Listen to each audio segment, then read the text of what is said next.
Want to welcome everyone to this Zoom webinar this evening. We are so delighted to have everyone here join us. My name is Sam Connell. I am one of the librarians at New Canaan Library. So I'm going to go ahead and introduce our speaker for this evening. Tonight, we are so lucky to have Barney Loehnis with us. Barney has had a passion for travel from a very early age, and at the age of 21, Barney walked 6,000 miles across China. He was arrested 50 times in the process. I have many questions about that. Barney became the first person ever to retrace Mao Zedong's long march since the Red Army left their base in Southeast China in 1934. Barney was born in London and pursued a career building digital businesses through e-commerce, social media, and advertising, running Warner Brothers digital group in Europe, and launching films like Harry Potter and The Matrix. We are so delighted to have Barney here tonight to talk to us about his travels because he is one of our very own New Canaan residents. Thank you so much, Barney. Thank you, Sam, and good evening and welcome everyone. Thank you very much for joining me and us tonight. It would be fun to do it live in the New Canaan Library, but maybe this will work fine and it will enable you to freely go and get yourself some drinks in the true spirit of armchair traveling. Firstly, thank you to Lisa Oldham and the team at New Canaan Library. I think you do an amazing thing for the community here. And thank you for inviting me to share my story about some of my walks across Europe and Asia. As Sam said, my name is Barney Loehnis. I'm a resident here in New Canaan with my wife Amanda and two children, Oscar and Ella. And we moved here about 7 years ago, having spent about 8 years in Hong Kong. But I'm born a Londoner, where I met Amanda, and Amanda's originally from the US. So we have kind of lived our life a little bit of a journey from Europe to Asia and now to New Canaan. I'm not an author, although I have spoken at several literary festivals before. I'm not really an adventurer, although I have spoken at the Royal Geographic before. And so maybe I should just present myself as a walker. I've been for a few walks, and this is an account of one of my walks in China, and it's shared just in the spirit of the community. If I thought that I could inspire one person who needs a little provocation to make that journey that they've never made, then I'd be very, very happy. Equally, I'd be very, very happy if I gave you the excuse never to have to walk 6,000 miles. So either way, I hope we're on to a good evening. Give me one moment whilst I share my screen successfully.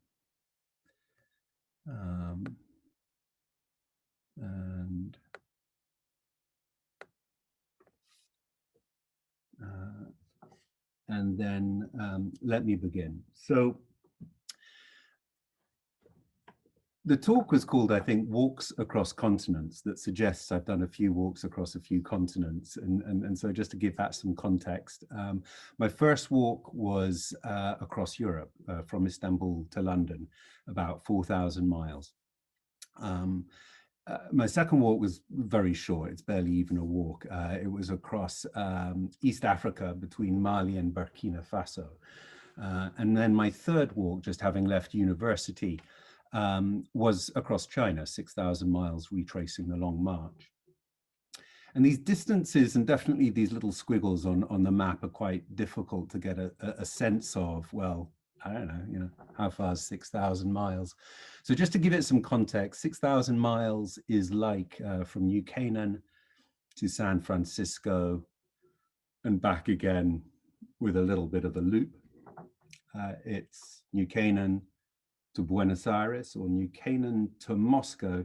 In fact, interestingly, 6,000 miles is almost exactly the distance from New Canaan to Canaan in Galilee. And if you took a flight from JFK and sat on an aeroplane for 15 hours, that would take you about 6,000 miles. So it gives you just sort of some idea. I don't know whether that's far or whether that's not far in your mind, but it gives you a sense of the distances of the walks. And tonight, I'm going to really just focus on the long march. So I'll kick off a little bit about me and why the hell would anyone want to do this. I'll talk a little bit about the history of the Long March, because China is an increasingly important part of the global economy and all of their modern history really starts with the Long March. So I want to share just a little bit of history about that. And then I want to talk to you about the nitty gritty of walking 50 miles a day for almost a year, and the pains and the trials and the tribulations, the good bits and the bad bits. And then I'll end up just sort of flying you through the land and the people and what I saw and some of the stories along the way. So as an introduction to me, I was born in London, but virtually all of my childhood memories are of a place like this. This is the valley that my parents had a hill farm in Wales. And it was kind of as if I was brought up for all my life in these hills, even though realistically I only spent a very small fraction of my time there.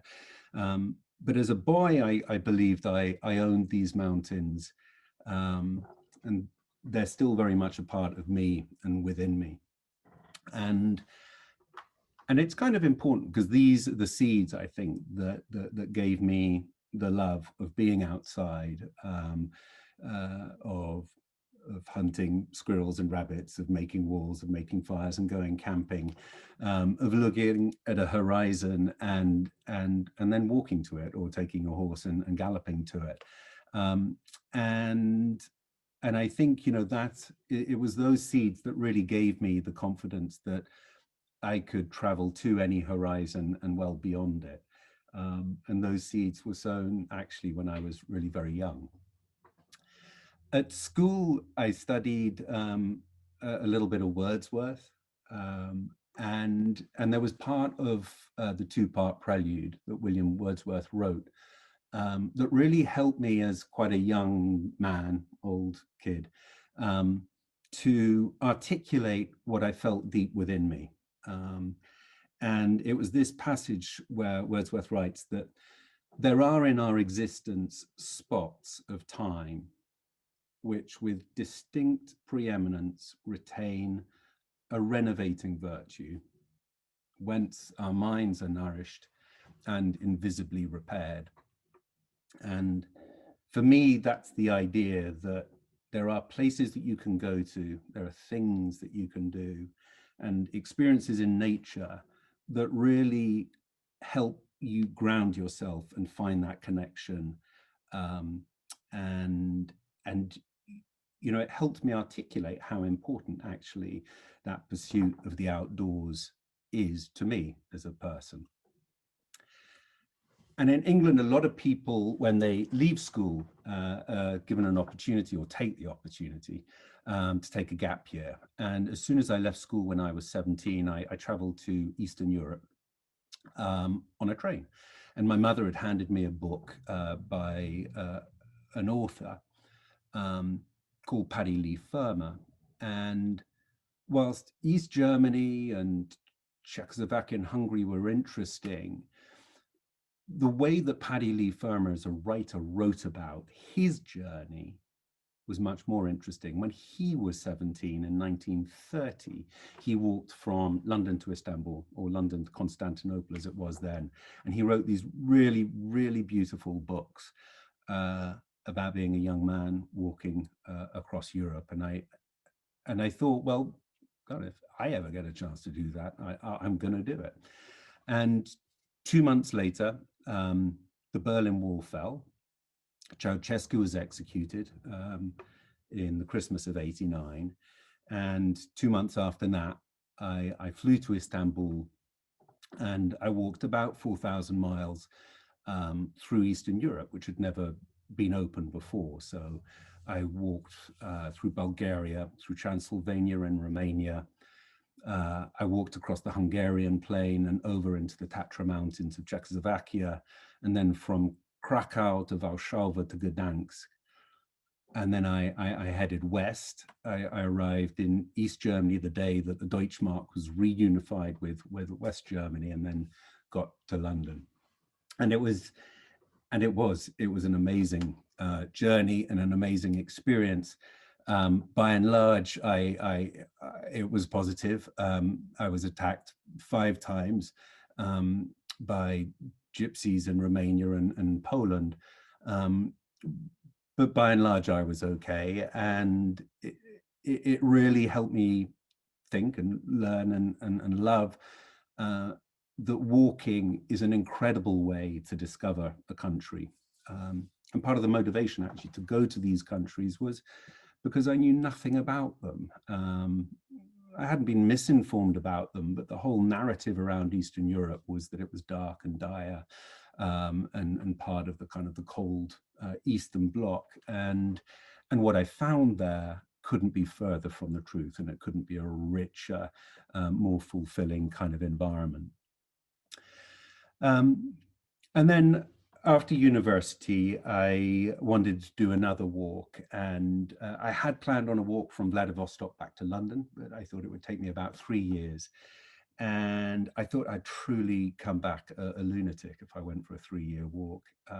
So I decided I'd limit myself to a year. And that put Russia and China in equal measure, and I knew less about China than Russia, so I thought it should be China. And people had retraced the Great Wall of China, they had retraced the Silk Route, and my parents helped connect me with some friends of theirs who knew China, and one of them put a book into my hand one day by this guy who you're looking at, Harrison Salisbury, who had written a very good history of the Long March. And I opened the book, and there was a map in front of me of the route to the Long March. And instantaneously, I knew that is exactly the route that I needed to take across China. It curves across the whole of the sort of the main body of China in a wonderful curve. And no one had ever retraced the Long March before. So I set about thinking about how to go and begin my walk. So before I get into that, I want to talk a little bit about the history of the Long March and what it kind of represents in China. So the Long March started in the 1934, and the 1930s in Europe was not just a bad day at work. This was like a bad decade at work. And if last year looked pretty grim from our point of view, the 1930s, I'm reasonably convinced, was just disastrous for everyone at every scale.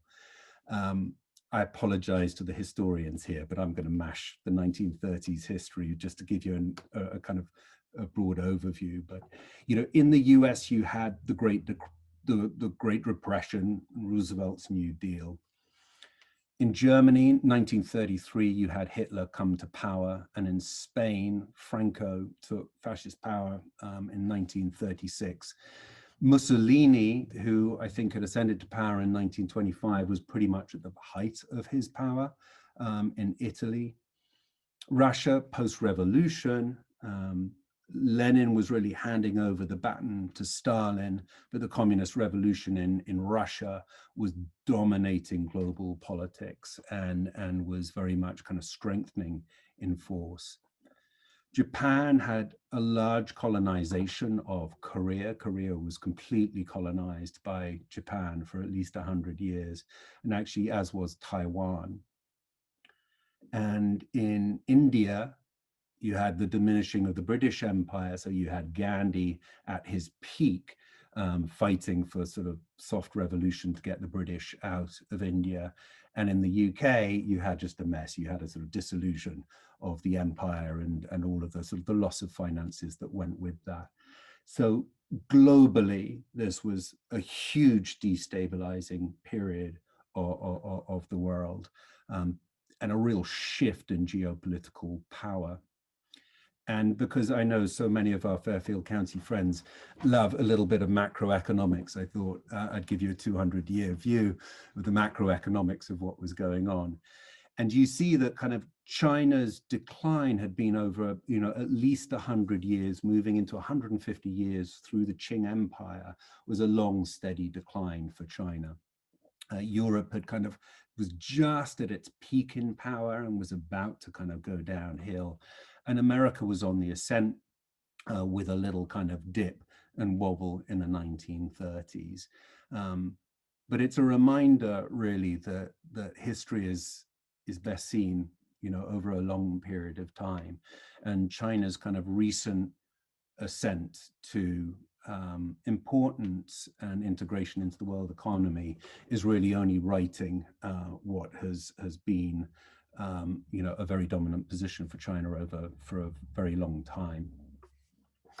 And in China itself, you've got a slightly different picture. On the top left here, you don't need to see the detail. You just need to see that there were multiple different kingdoms in China, and this has always been the way. So assessing China power has been about getting all of the warlords to work together. And there is a beautiful book called The Romance of the Three Kingdoms by Luo Guangzhong, written in the 1400s, where he talks about this shift of flux of these separate groups of China coming together, and then the friction of them being forced apart. And this movement is a constant movement. And he talks about the empire long divided must unite, and it does, it unites, and long united must divide. Thus it has ever been.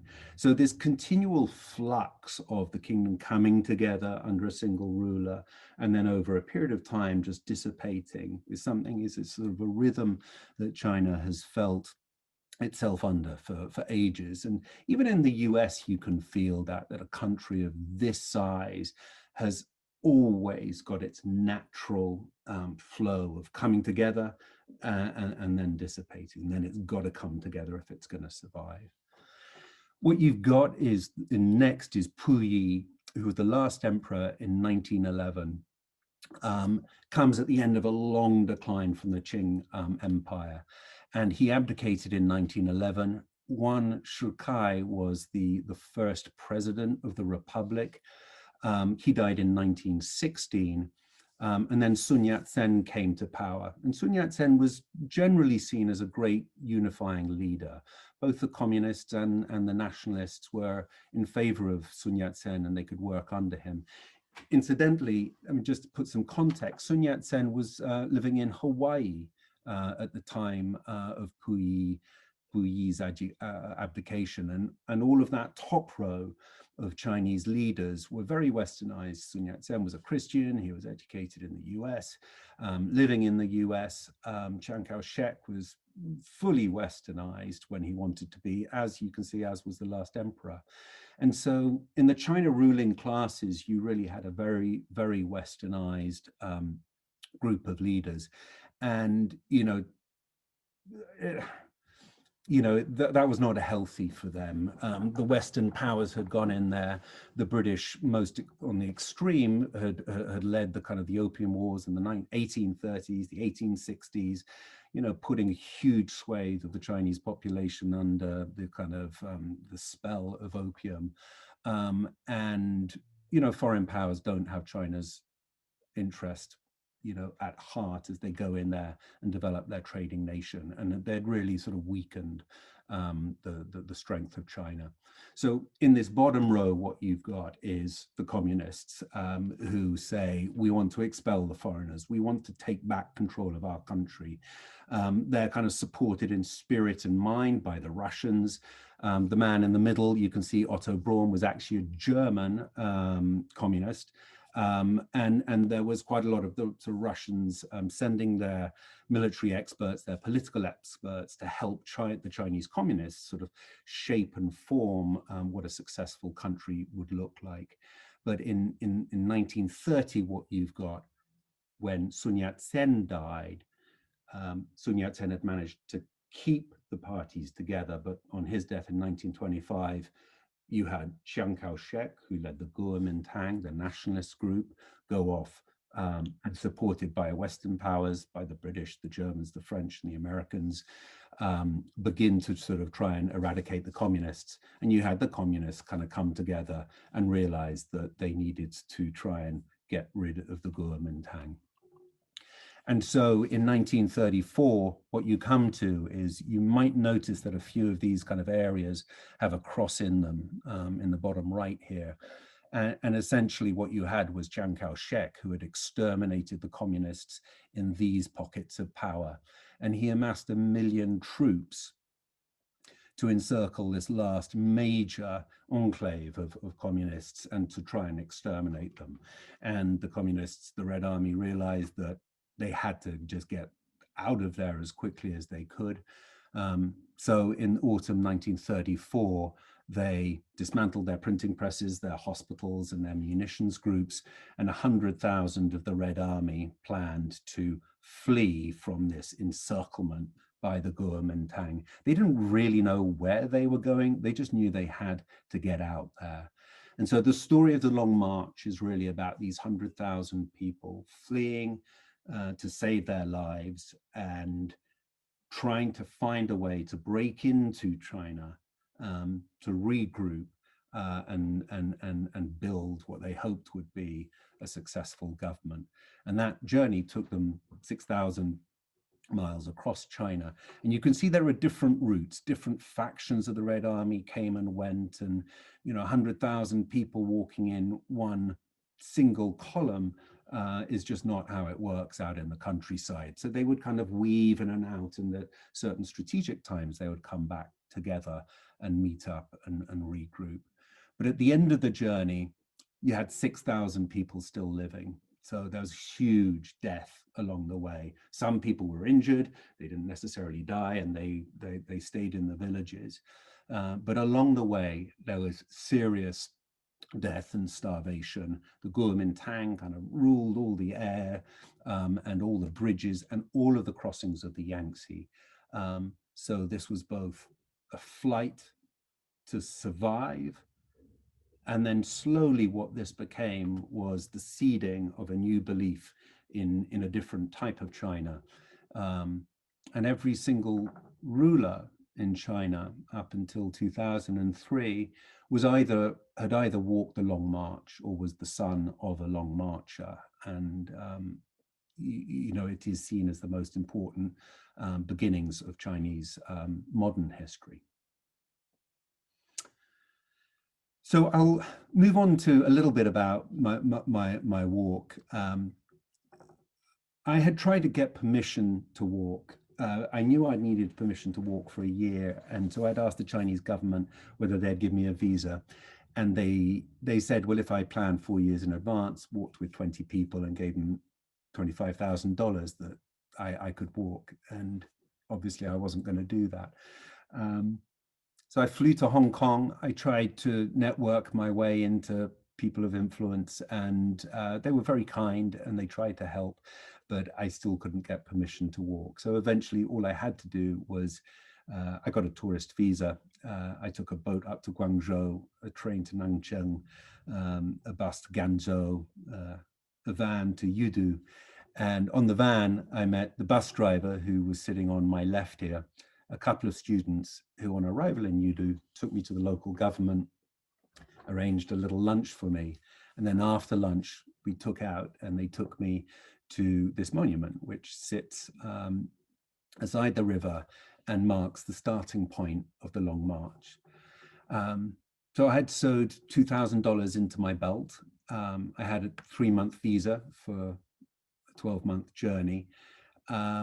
I didn't speak Chinese because people had told me that I'd be arrested or killed by bandits or thrown out of China. So it wasn't really worth learning Chinese. And so in my belief, all I had to do was start, and I'd learn out whether I'd be able to complete it or not. So that evening, I slept in the government hotel. That morning, I woke up and my heart was pounding. I carried a 60-pound back on my back, which I put on my back. I had breakfast with the director of Udu County. And then, as Mao says, every journey begins with a single step. And so my journey began. This is autumn time in southern China, so it's quite temperate weather. It's about the time of harvest. It's warm, it's lush. The farmers are happy, the animals are fat. In the fields, in the paddy fields, you could hear this kind of whirring, the rhythmic whir of the rice threshing machines as the farmers put the bundles of rice in these threshing machines and whisked the rice off. And then some of the farmers would be plowing the fields with water buffalo. Some of them would be harvesting the rice with their sickles and then gathering up the rice into those nice little bushels.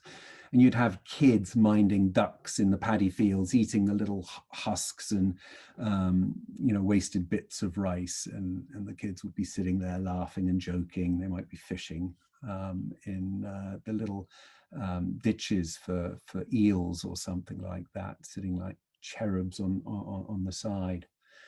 But it was very captivating and just couldn't have been a nicer way to start my walk. At nighttime, initially I slept out the whole time. It was kind of safe for me. But the real difficulty in China was to find a plot of land 6 foot by 3 foot where I could put my tent that was not cultivated and that was not in view of any of the farmers. And the farmers would go to bed a couple of hours after sundown. They'd wake up a couple of hours before sunrise. They were everywhere, and they were carrying scythes and rakes and sticks, and they had things that could be weapon-like. And I had been briefed that there were bandits here, and that if I wasn't arrested, eaten by a wolf, then I would definitely get killed by a bandit. And so I had a furtive imagination at this stage in the journey. And the last thing you want to happen to you is to be sleeping and for a peasant to find you and for them to, I don't know, to lay down their axe in your tent. So being safe at night is just so important to get a good night's sleep. And this night I'd climbed onto an island in the middle of a river, and there were some shrubs on this island, and I'd lain down and gone to sleep. And I heard some noises of people talking around the river coming down. I could hear the kind of the shingle, the sounds of the shingle of them walking down the river towards me. And I could see these flashlights kind of crossing the river to and fro. And there is only one conclusion that a sane person can draw, is that these people are definitely looking for me and they're definitely going to find me. And so I slipped my passport into my pocket. I took a knife, and I did not want to get caught in my tent. So I withdrew from my tent and sat in the bushes 10 feet away. And I observed these lights coming down the river, and I could hear these strange sounds of people prodding things in the river and on the sides of the river. And eventually, actually, they passed me. They put a flashlight over my tent. They didn't move, and they walked on down. And for whatever reason, they didn't find me. And so eventually I settled down and went to bed. And it was only a few days later that I saw, during the daytime, people walking down the river with an electric metal prod connected to a car battery and a net in the other hand. And they were fishing. They were stunning. the fish in the river with an electric battery and then capturing the fish in the net. And they needed a torch at night to capture the fish when they were stunned. And that made me relax a lot. It was nice to know that I wasn't being hunted down. But I tell that story just to give you a sort of a sense of, what it's like when you don't know a country and you don't know what to believe, what is clearly not a threat, but how it seems like a threat. This is a picture of the first family who I slept with, and I don't mean slept with in that way. I mean, the son on the right-hand side of the picture was walking home from school one day. He said, "Come and have a meal with me." It was dusk, I was tired, and I knew that if I was to eat properly, I really needed to figure out a way of how to, find people to have an evening meal with. And this became very, very typical. Actually, most nights I would end up either with the local government or with farmers like this. They'd often give me their bed, which would be a raised mud platform, but they just could not have been more generous. They didn't have a lot of food, but for me, it was a great way to feel warmth, to wash my feet, and to get a decent meal.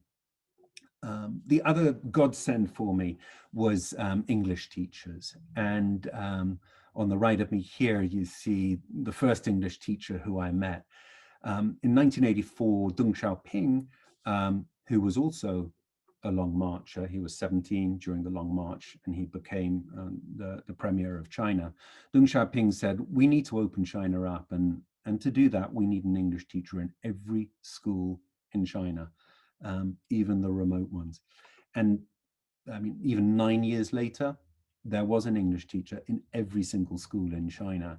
And it became my real lifeblood to, when I was arrested, I would call for the English teacher. And they also helped me understand the people and what was going on and what was safe and what was not safe. And they told me about little village government hotel beds in every village that you could go and find the government leader, and there would be a bed that could be provided for you. They helped me learn Chinese quickly, so I could spend hours with them and learn the Chinese words that I needed to. And the English teachers were my huge connection to really being able to communicate and understand the country a little bit better.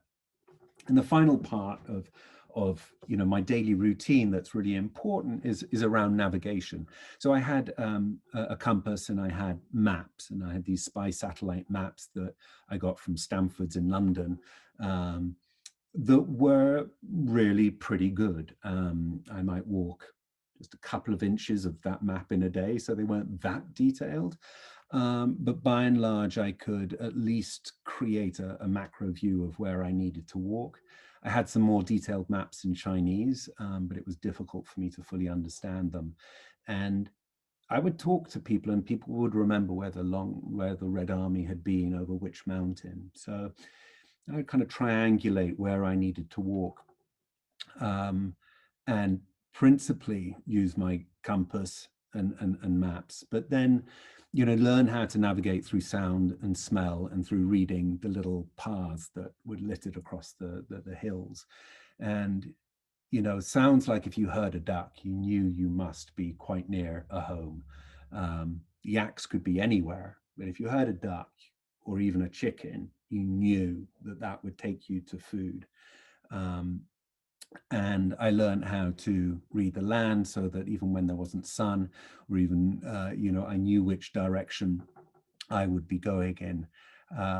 And I would very often follow the mountain paths where the market, the routes to market would be. And those would be the principal ways that I could navigate across the countryside.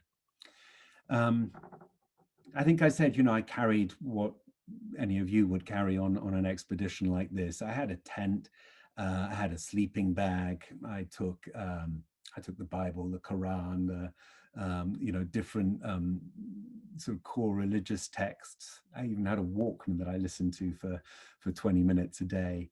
I took candles, beeswax candles that I could eat if I ever needed some emergency food.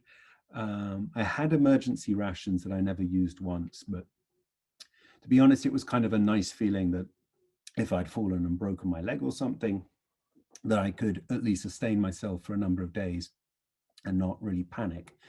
I spent about $2,000 in a year, so I had sewed $2,000 into a belt that I changed.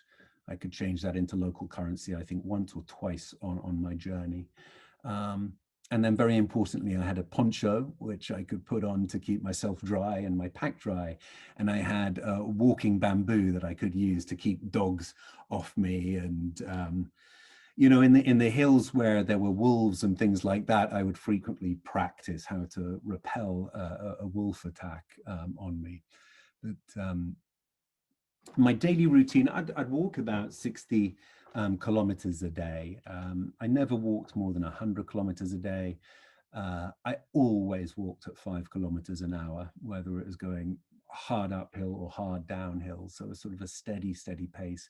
And I'd normally kick off the morning with a kind of a good, decent walk at sunrise, and then the blisters would kick in, and I'd get tired towards the end of the day, and I'd aim to try and find somewhere before sunset, or to at least, you know, get into a village, so I had a hope of being invited into a home.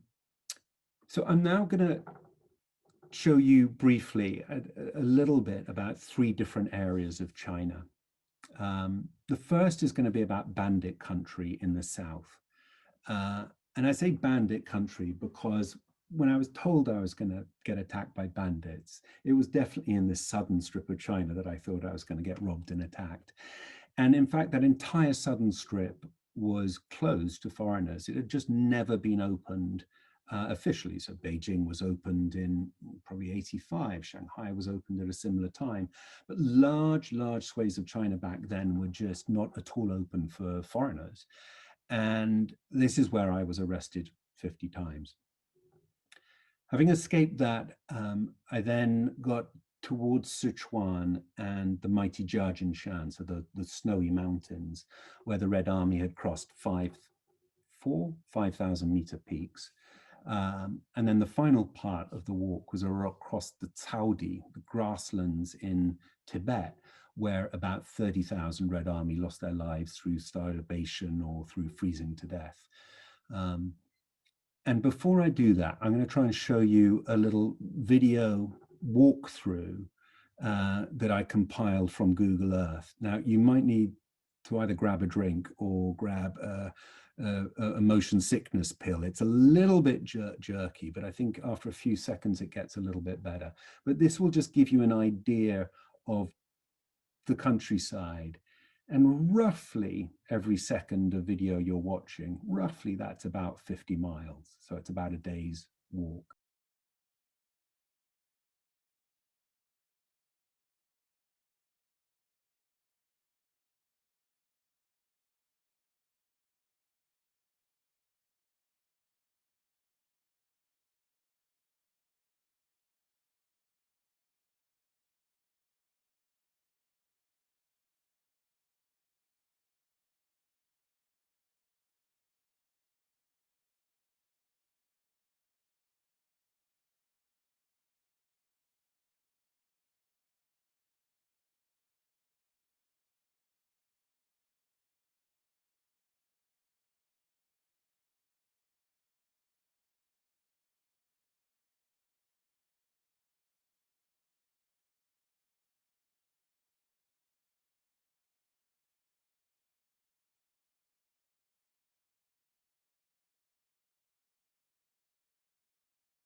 So we'll take a look through some of these places in a little bit more detail. As I sort of started off, you know, the southern part of China is really pretty lush and fertile, very much rice country for the Chinese. This group of people was actually the first I'd walked for maybe 2 weeks, and roughly every 10 days I'd take a couple of days break. And this was my first break. So the guy standing on my left, but on the right on this screen, was the government leader of this village or this town. And this group of people was super excited. We've got the English teacher and his girlfriend towards the left. Immediately to my left is Mr. Chen, who was the Minister of Transport for this county. And this rather sort of comical collection of people kept me very entertained for a couple of days. We went ballroom dancing on several nights, as you would. And I clearly wasn't allowed to dance with any women. And so I had to learn how to waltz with the director of Rucheng on my wife on my right, and I can't waltz at all. But we had that, you know, funny spectacle of men dancing with men in rather sort of stilted ways to Chinese waltz music. I was naive enough at that stage to ask where I could get some laundry done, only for good, honest communists to laugh at me in the face. In fact, they didn't even laugh at me. They said, "I'll do your laundry for you." And so the director of this county was gracious enough to take off my washing. And I didn't really understand what was happening until he presented it back to me. Which was embarrassing. I learned from that, and on my left, the director of transport was so excited about my walk that he was the only person in maybe 15,000 miles of walking that I've ever done. And he had his plastic plimsolls on, plastic kind of washing shoes on, and his feet got so bloody within about the first hour of walking that unfortunately he had to give up and retire for the day. But I would rest with these different people in these towns along the way to capture my breath and to try and get my feet into stronger shape. But the countryside here was absolutely beautiful, and I'd go on small roads and take little paths between the hills. In some villages, they would take me to show me where the Red Army had graffitied on the walls. And so the Long March and the history of it is still very real in these villages. You can see just where we're standing, the graffiti that the Red Army left. And the people here would talk about soldiers who had been injured during the march, who had been left behind from the main walk, but had remained in that village until they had passed away some kind of years ago. And you'll see from these mountains that it was absolutely beautiful.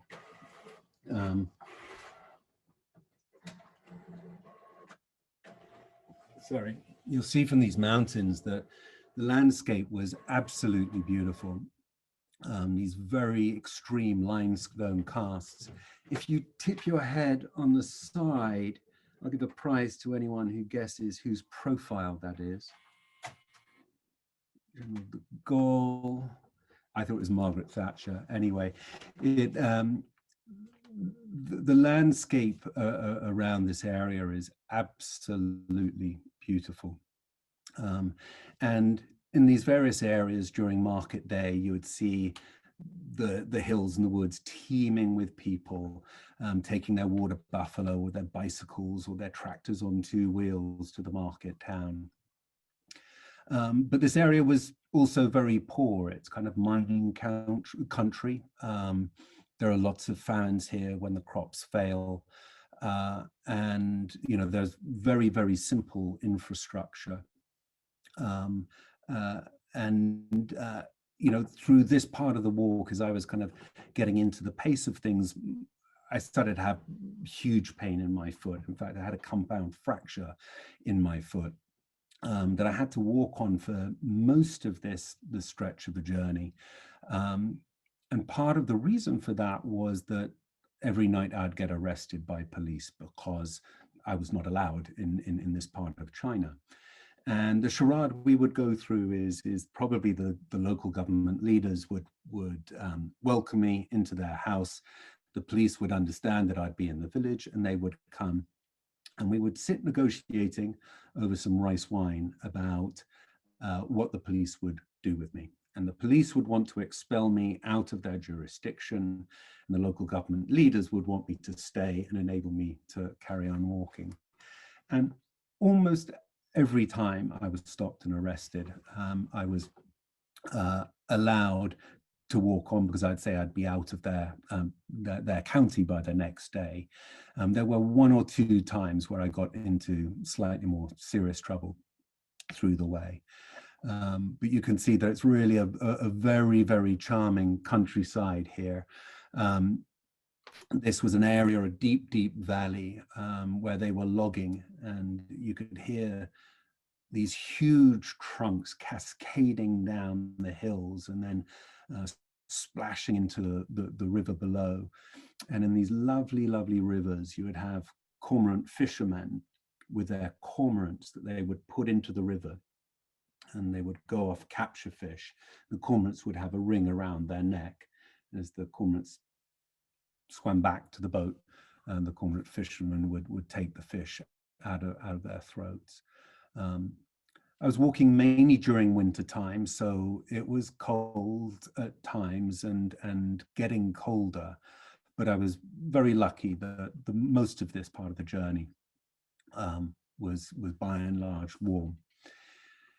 So that took me through about 3,000 miles across the base of China to Kunming in Yunnan at almost exactly this time, 27 years ago. So a Chinese Spring Festival I spent in Kunming. And by that stage, my visa had run out.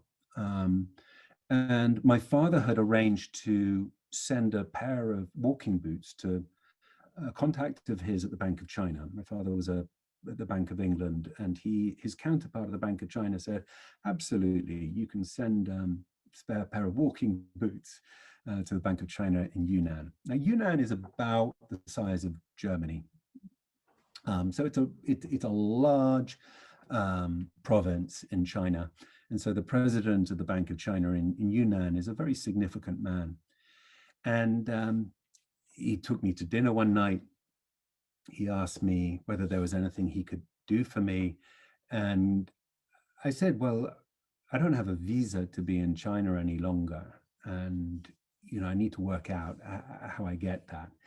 And so he took my passport, and then 2 days later, he called me, and he came back, and he had managed to get an indefinite permission for me to stay in China.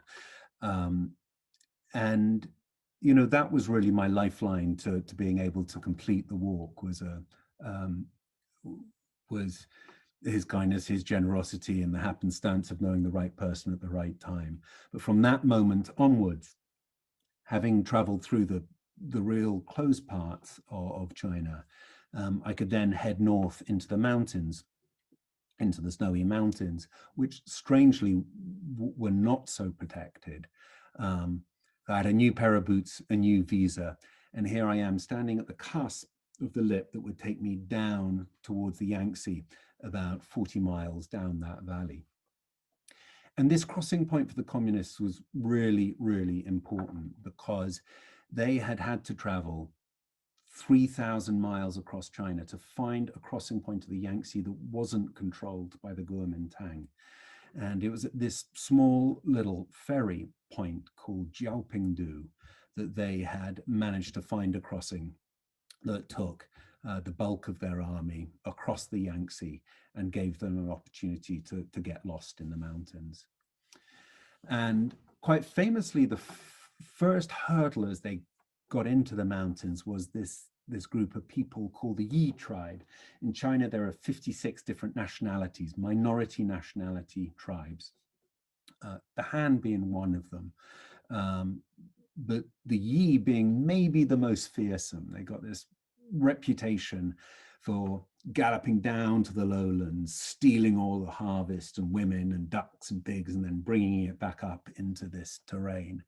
And you can see that they're not colorful. They're almost deliberately dark and black. And you will also see very fine stone walls, but you will particularly see that, you know, this is not a giving countryside. This is very, very tough farming. And when you walk across the country, or countryside, you really see how the character of the people reflects the color of the land. And these people were not friendly and they weren't warm. And they did kill a cockerel in front of me and drained its blood. And I drank the blood of this dead chicken with the Yi tribesmen. But they didn't offer me a meal. And in general, outside of this village, women and children would run away from me, and men would not really engage at all. Nevertheless, I got through that. And once you get up into the mountains, you get more into Tibet proper. And in Sichuan, there are actually more Tibetans in Sichuan than there are in Tibet. And the countryside is equally very, very engaging, living in these beautiful, beautiful giant mountains. You could see the construction work paving the way for economic growth into these more remote parts of the country. I'd often get called into schools to give an English lesson. It was fun seeing the kids' enthusiasm, and it was just fun to spend time with some of the English teachers who had never spoken English to an English person before. This is a picture of the Luding Bridge. This was another important crossing during the Long March. You had the Kuomintang forces on the one side and the Red Army on the other. And the Kuomintang had actually removed all of these wooden chains.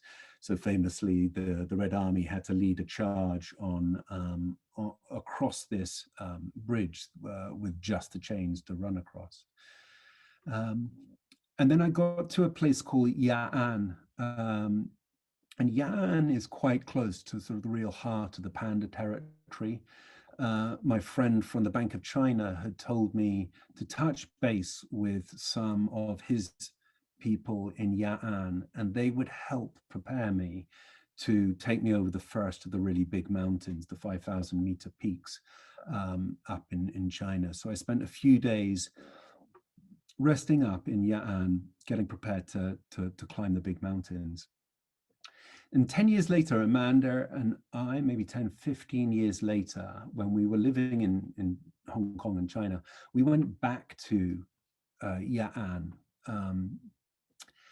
And it was this picture that really helped me understand China and the last 15 or 20 years of what's been going on in China.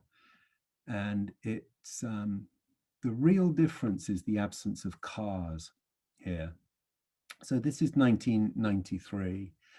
And in 1993, there were 200,000 private vehicles in China. So this is in a country of 1.3 billion, 1.4 billion people, just 200,000 vehicles on the road, almost all bicycles or little tractors in the villages.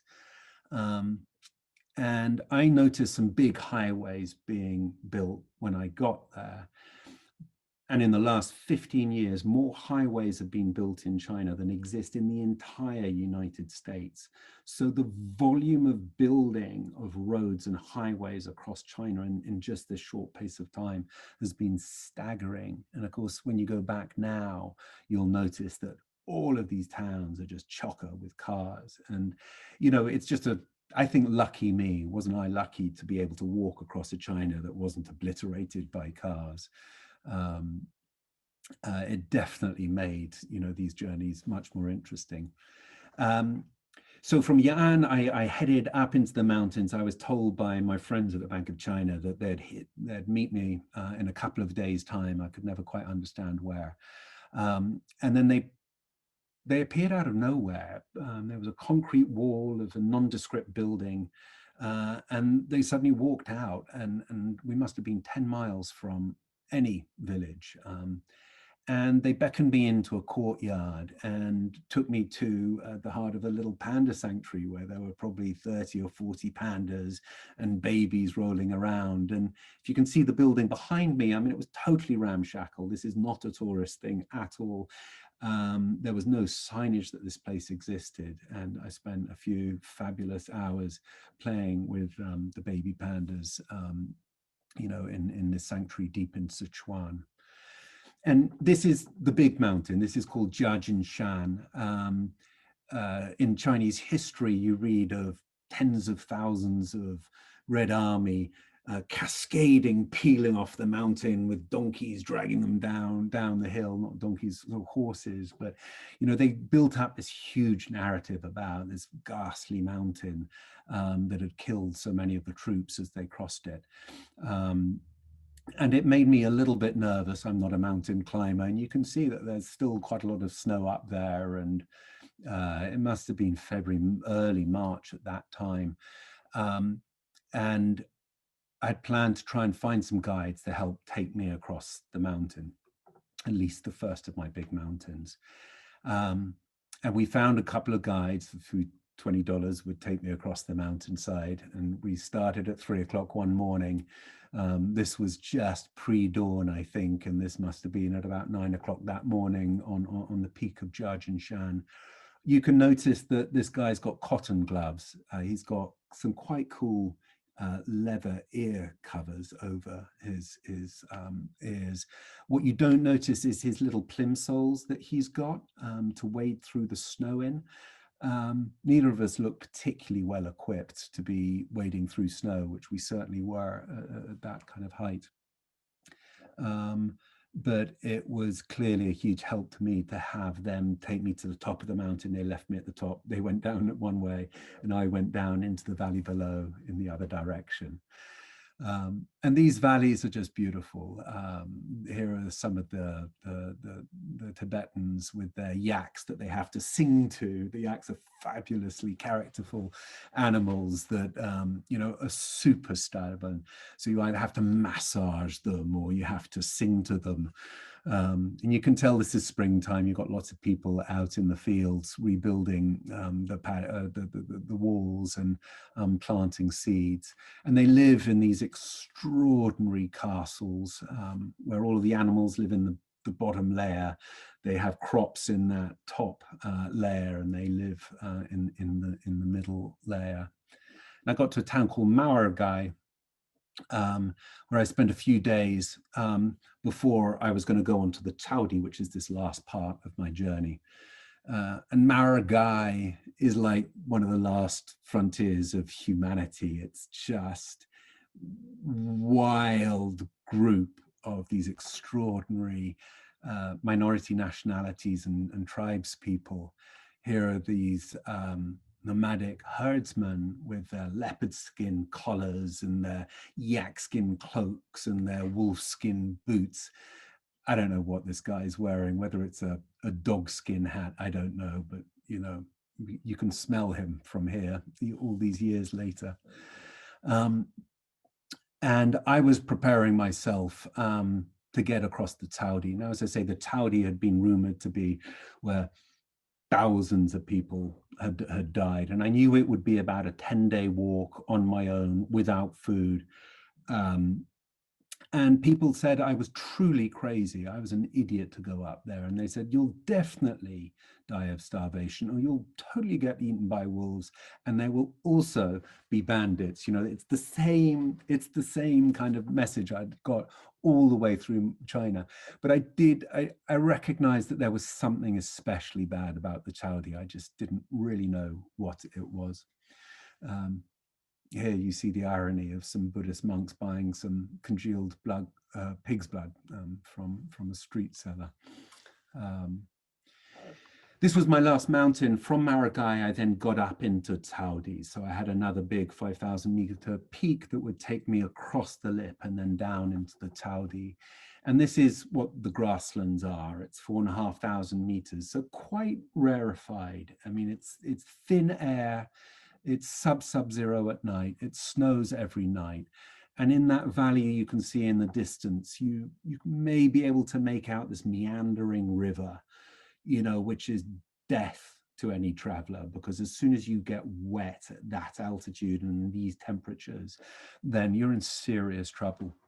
And as I traveled across this land, I saw mares with their foals who were stuck in mud, just getting stuck by the side of a river. And sadly, I saw herdsmen try and take them out, but they couldn't suck them out of the sinking mud.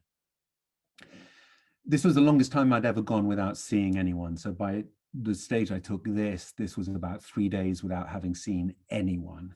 And that was an extraordinary thing in China.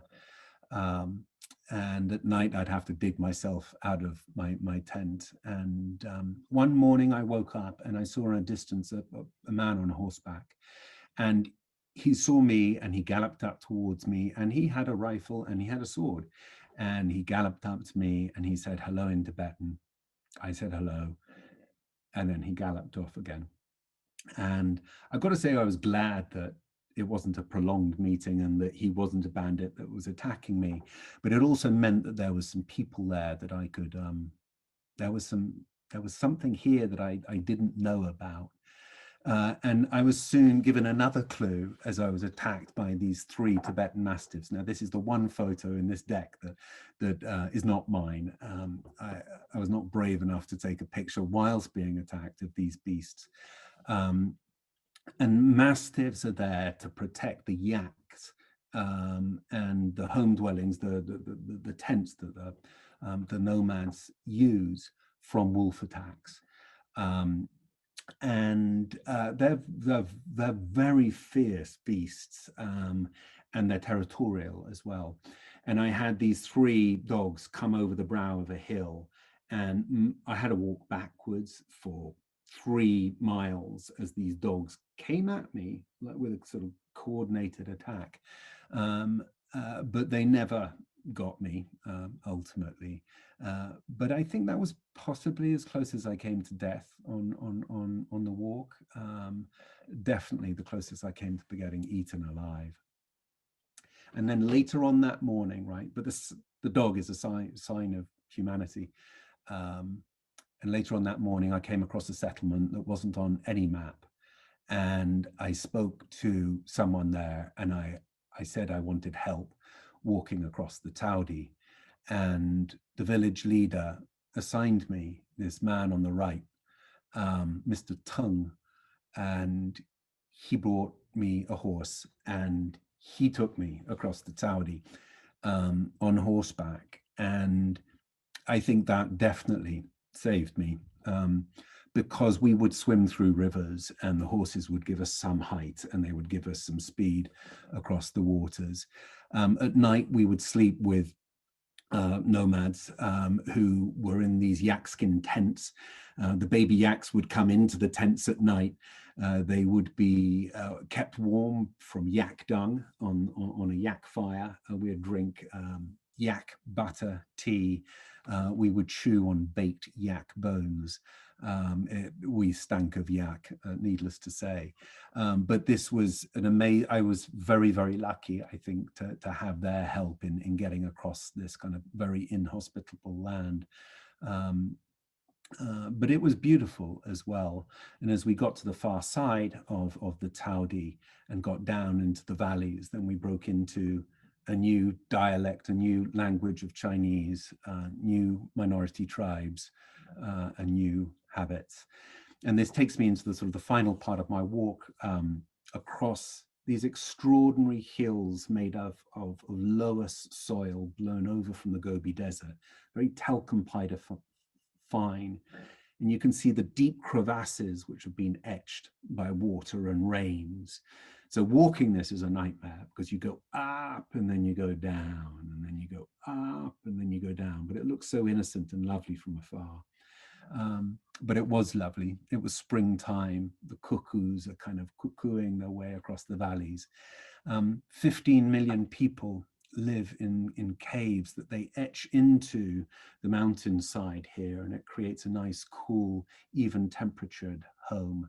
And it was in these mountains in the north of China that the Red Army decided to form a base in 1936, and where 6,000 tired soldiers came to rest, to regroup and build modern China. And when I reached Wuqichen, which was my finishing point, I was told that I needed to walk around the monument, pour a bottle of rice wine. People gathered around me. They then took me that evening to the local government, who were kind enough to give me a dinner. And that was the end of my journey there. And it wasn't an anticlimax. It was a fabulous but quiet ending to an amazing journey. And there's a long history beyond that of China, but and some of it awful and very, very dark. But the Long March is quite a unifying piece of history that most people in China will recognize as a significant achievement for those who made it. And I think it laid the path for modern China. There's a reading list for any of you who are interested. I think Anthony from the library said that he might circulate this list via email, so I'm not going to bore you talking through this, but this is just some of the books that I think are particularly interesting on Chinese history, or travel books that I love. And just to sort of try and wrap it up, I'm sorry we're at time, and I'd love to take your questions if you have any, but just a few distilling thoughts at the end of my journey. You know, the first is that curiosity is a great companion, right? It's very easy, even as a walker, to, you know, not take the excuse to go around a hidden corner or over a hidden horizon. But curiosity rarely doesn't pay off. And asking the questions and trying to discover more about the unknown, I find is a great travel companion. The second lesson is that you just have to go to the toilet when you have a chance. And as a walker or a traveler, you learn this very quickly. The Chinese will not leave their stalls in the morning until they have done their business, because they know that once they're out in the paddy fields, they are open game. And that was a lesson I learned early on from the Chinese. The next is that when you make yourself vulnerable in these type of kind of walks, you are vulnerable to some risk, but you've got to remind yourself that you're also vulnerable to the very best things that are out there, and you won't get to experience those things unless you put yourself out there and have some risk. I've also learned that when someone makes the effort to offer you help, to be honest, whether you want the help or not, you should try and take it, because there's an interesting motivation from their side that I think you can learn from, and it creates a nice interaction. My one qualifier to that is, on many occasions I've taken a drink of water, what I thought was water, from someone, only to find out it was their white baijiu, and suffer from it. So don't drink clear liquids unless you know exactly what you're drinking. And my final two lessons that are very much kind of carried on with me, first is a sort of a confidence of navigation. You know, I started off by saying that, you know, a journey of 1,000 miles begins with a single step, you know, which is a quote from Mao, who's probably a quote from someone else as well. But, you know, the ability to understand that the objective is the horizon, that the short-term pain is not important, and to understand that you can easily get to the horizon, but the only way is just by breaking it into small steps, is something that I regularly reflect on every day. And my final lesson is really around navigation. I would often get lost, and not always in the best situation. And the first lesson of being lost is just to admit you're lost. The second is to protect yourself, is to get safe, and to mitigate it. And so I'd have rules of navigation and how to keep myself safe. Go downhill, listen for the ducks, follow water, that will take you somewhere. And I think, that's a lesson I think about in everyday life, not just about walking, but around the kind of the rules of navigation about how you're going to go about achieving whatever it is you want to achieve. So with that, I want to say thank you. I'm sorry I've gone over a little bit, but I'd love to take any questions if you have any. So first off, thank you. What a privilege to hear a first-person perspective of an extraordinary human experience. That was fascinating. Thank you. We do have quite a few questions. I'm going to sort of work through all of these and try to group them into sort of a bigger overarching question. So because you have this curiosity, because you had it in you to tackle such an extraordinarily fearless adventure where you did not know what the outcome would be, does that stay with you?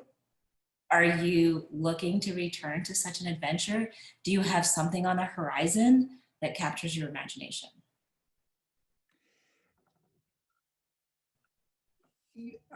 For many years, I planned a third journey or a fourth journey. And for many years, that was within my reach. And it was a long journey. It was retracing the route of Huan, who brought the Buddhist scriptures back from India to China.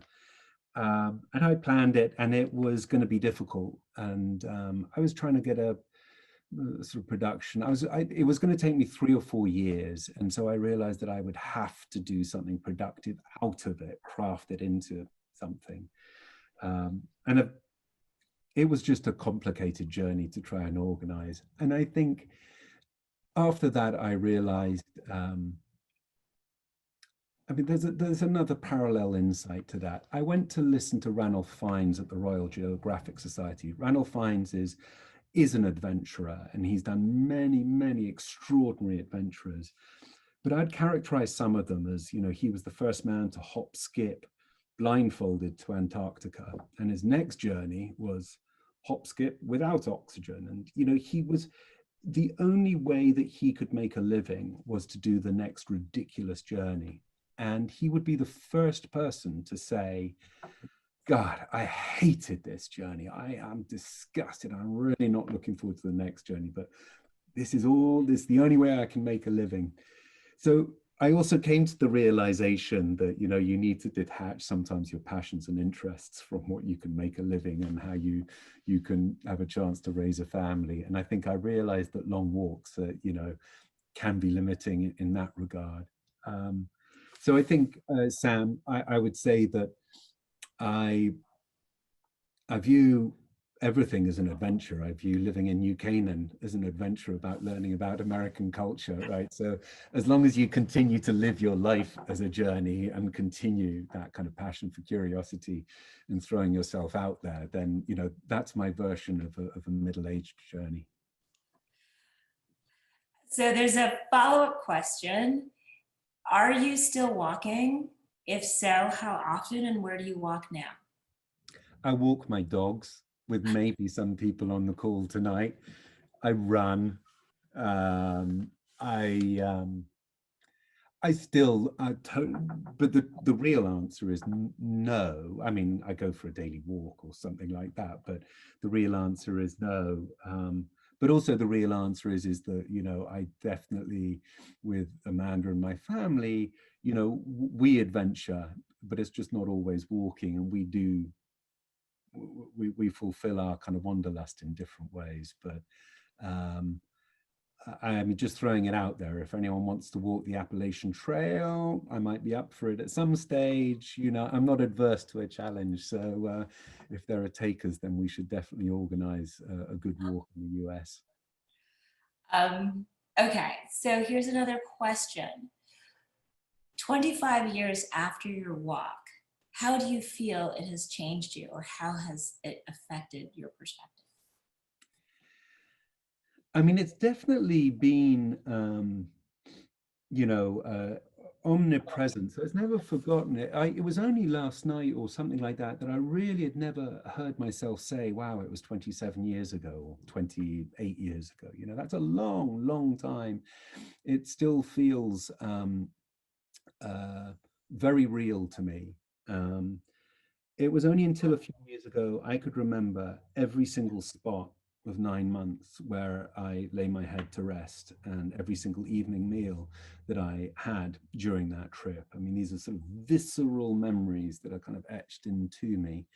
And so inevitably, I think I remember it. And as I say, you know, the kind of the lessons that I put up in that last piece was I definitely I draw from it an awful lot in what I do. Yeah, and it seems much more recent than it actually is. Here's an amazing question. I know you have children. Charles asks, how would you feel about your children undertaking such an epic journey? Yeah, I mean, sometimes I think my parents really loved me, and then sometimes I think they must not have loved me at all. I mean, it's kind of wild, you know, 17, allowing your kid to go off to Istanbul. I mean, almost on the first night in Istanbul, I was taken to a weird underground den, sort of political group of people behind closed doors. It was very clandestine. I had no idea what I was getting myself into, but it could definitely have ended up very ugly. And then those earlier trips in Istanbul and that earlier trip in Africa, 5 or 6 times, I think I was definitely in some very challenging situations that only a young idiot, you know, knows how to get themselves into. So if my children said they were to do it, I'd say, when? Wow. I mean, of course I would. I trust them. But yeah, I mean, I do look back and I think, wow, I've got to give my parents an awful lot of credit for maybe recognizing that I wasn't going to get myself into too much trouble, but also giving me permission to. So along similar lines, Abigail asks, was there dark moments? Was there a point that you regretted it? Was there a point where you just wished you were home? No, I never wish. No, I think I was turned back once. I had a roadblock set up for me early in those kind of southern China. So I was being arrested quite frequently. And then there are two versions of police in China. There's the normal police, the Gong'anju, and then there was the PSB. And the PSB are like the federal police. And the PSB have a different remit and a different attitude. And I remember walking up and I could see 8 unmarked police cars, 15 suited people, and a couple of police officers. And my heart definitely sunk then. It didn't make me feel like I didn't want to be there, but that demoralization of, oh God, am I going to be expelled, you know, is a dark feeling. So I think those feelings would be of disappointment, but I never felt I wanted to be somewhere else. So Tony asked a question. I'm going to kind of overlay my own question on top of it. Tony is asking about sort of standout moments, connecting to the people. I'm quite a food person. I'm wondering, was there a standout meal? Was there a standout moment? Do you still like Chinese food? Was there something you encountered that stayed with you? Was there something you encountered that frightened you that you never want to come across again? I ate a live eel. Never, ever eat a live eel. So there's a delicacy. In the paddy fields, you get these little elvers, you know, they're this long, and they're very difficult to capture because they just burrow down into the mud. So they're really expensive. And one night, quite early on, the day before I started, I was resting somewhere. A man proudly came back with a few pounds of elvers in his hand. And what you'd do is you would get the elver in your chopsticks, which was a feat in itself, and you would stun it in a boiling soup, and then you'd bite the head off. And I don't know, honestly, I did eat worse things than that. What Well, I had dog several times. And dog is just not nice for all sorts of reasons, but it's a great rite of passage in China. It's a great honor, and it's a great winter food there. Um, but I'm greedy, and I was always hungry. And yeah, I could go back and eat every single meal that I had out there. You know, rice with a good kind of chili seasoning. Um, you know, just the fermented little kind of things that the farmers use to season rice when they don't have meat, you know, things like that I adored. And I ate every part of a pig, and lots of, yeah, and but that's part of the adventure for sure. Um, but Homemade anytime anyone wants to go condiments. for a good Chinese meal here, I'm game. Homemade condiments across China must have been wonderful. Yes, yeah. So here's going back to sort of the inherent dangers and putting yourself out there at such a young age. Laura asks, how did your parents feel about this?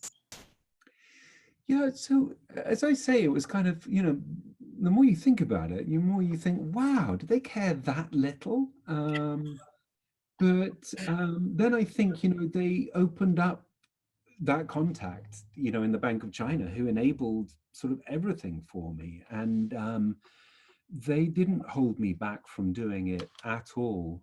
I would write to them every 10 days. As I would send my days off when I was resting, writing to all of my friends. And I used to write these long letters to them. And then maybe once a month, I'd try and make a telephone call. But to make a telephone call, you had to book the telephone call 2 days in advance.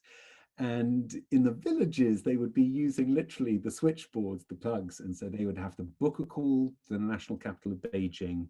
Beijing would have to screen the call and book someone to listen to the call. And quite often I would call and I would get my parents' answering machine. And I couldn't make another call, so I'd have to just leave them an answering machine message. But yeah, I think, you know, back then it was different, wasn't it? But I could let them know that I was alive and well. And yeah, I mean, I've got to, you know, they could so easily have said no. And thank goodness they didn't say no. So here's an interesting question. Did having a camera and taking pictures pose a political problem for you? Not political. It posed an ergonomic and effort problem for me. As soon as I had my camera out, it was like sort of shining gold at people, right? So then it became all about the camera, and everyone wanted a picture taken of them. So the camera was a distraction. So the second thing is the camera was in my backpack. My backpack was heavy. I was tired. To take the pack off, to unpack it, to take my camera out was a real effort. I didn't talk a ton about my feet this evening, but my feet were bloody and blistered the whole time. I was in extreme pain for at least 5 months of the way. And very often just those minor efforts about taking your pack off and just your feet get mushy. And I mean, even little things like that, you know, I got some documentation, but it's not great. But it never, I crossed some uranium. I came across a uranium mine up a valley. There were lots of armed, kind of unmarked soldiers there. I don't think I'd have dared take a picture of that, but it wasn't a political problem for me. It was one about, did I want the story or the experience to come about the camera? And could I expend that amount of effort to take my backpack off? Okay, so a few short questions. We only have time for a few more questions. So how many pairs of boots did you go through? Oh, two. Just the two. So yeah, just two. I had one pair of boots, and I fell down maybe a sort of 50-foot hill cliff once, and it exploded the straps of my backpack and ripped the sole of my shoe off. And I managed to get both repaired, but by the time I got to Kunming, one pair was fully ruined, and but it was about two pairs that I got through. And knowing what you know now, Peggy wants to know, how might you have prepared differently? You know, the truth is that there ain't no preparation like doing it. You know, what, I could have walked around Hyde Park for 12 hours a day to get fit. I don't know what I'd have done to sort of, you know, not learn Chinese. But I think there's good preparation work that you can do, and you can, you know, I definitely sought out people who knew more about this than I, which wasn't hard. But I don't know. As I say, I mean, really the only way that you can get ready for the unknown is just to get there, you know, and figure out what you need to know. Someone wants to know if you ever got really sick during this journey. I think I was pretty lucky. I was once sick. I suppose I was just lethargic and vomiting and not well. I took myself off to a hospital. They gave me an injection that was so big that when I stood up, I collapsed unconscious. And then I remember coming to, and there were 5 doctors who I think were reasonably convinced they had killed their first foreigner and were going to be executed the next day. So they were kind of relatively glad to see me kind of come round. They put me on a drip for a few days. You might know, but in China, it's a drip and is a good way to rehydrate and get good minerals in you. So I saw a lot of people on drips there, and I don't know what they put in me, but after a few days, I was okay. The worst pain was my foot, right? It's a compound fracture. My foot was bloated. I couldn't rest it ever because the police were telling me I had to get out of that area.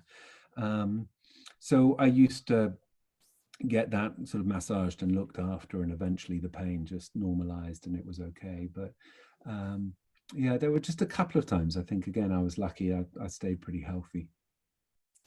Okay, so last question. Tyler's asking about how you manage to communicate, and I'm curious as well.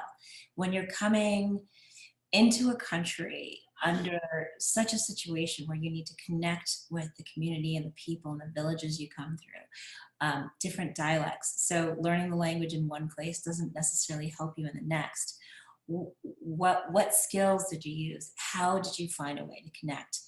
Your photographs clearly show that you traverse some sort of universal connection. What was that like? I mean, that's the truth, isn't it? You know, my situational, not my taxi Chinese, but my situational Chinese was pretty good, right? People go, where are you from? You know, how heavy is your pack? You know, God, you got big feet. Wow, you got a big nose, you know. What country are you from? How old are you? Are you hungry? Are you thirsty? Are you tired? And you know, the charades, you can act out an awful lot of those things, and you learn the basics of situational Chinese quite quickly. I was probably 3 months in before I was speaking. I could ask for things, I could navigate, I could understand what was being said to me. And then I would go over mountains thinking I was pretty good at Chinese. I'd come down the other side and they'd be speaking a different dialect. And it would take me a few days to kind of get into what the twang and what the differences were. But then my ear became quite good. And I remember at one stage, I was sitting close. This could even have been after the walk, but I was sitting with a Beijinger who the villagers refused to understand what he was saying, but they would totally understand what I was saying. So there was a sort of resistance, I think. You know, Beijingers have got quite strong, you know, so the accent of a Beijinger is quite strong. I think my accent was more universal. So my Chinese listening was quite versatile. I think my speaking was quite versatile. Then the English teachers helped me a lot because I could truly sit down and really study a bit. but as you will recall, and people have said it before, 80% of communication is not through the language, right? It is that I'm tired, and it is that my feet hurt, and it is kind of thank you, and it is playing games with the children, and you know, the meaning and the connection that you've got with the people, you know, can be very well done without language. And clearly I regret not being fluent in Chinese. Obviously I'd have been able to fuel my curiosity even more. But by the end of it, I remember in those hills, in those last few pictures that I showed you, there was a shepherd who lived on those hills, and he was smoking a pipe, and there's no electricity there. And this guy asked me what minority tribe I was from, and I said, I'm not from a minority tribe. I'm a Wagwaran. I'm an outlandish person. And he said, no, Wusher, you know, no. What would you be doing here on my mountain in the middle of nowhere as a kind of like, if you're a foreigner? And you know, his home has no TV. He didn't know where I was. We had a perfectly good conversation in Chinese. And, you know, my Chinese, as you know, wasn't that good, but it was plenty to have the kind of the basic conversations by the end of it. Well, thank you so much. I want to let you know that the last few comments coming in are just messages of gratitude and how wonderful and inspiring this was. I think most of the participants really loved it. I think most people were wrapped in awe of what an incredible adventure. I do want to let you know that your mates are here. Oh, thank you, mate. John and Thomas both want to know whether this was as hard as your paddle match last weekend. So your buds are here tonight. Thank you so much for your time. Everyone is sending me tons of texts and gratitudes on the chats and the Q&A. Oh. So thank you so much, Barney. Yeah, Sam, thank you. Everyone who joined tonight, if I know you, thank you. If I don't know you, thank you. And thank you to the New Canaan Library. Well, thank you everyone for joining us tonight.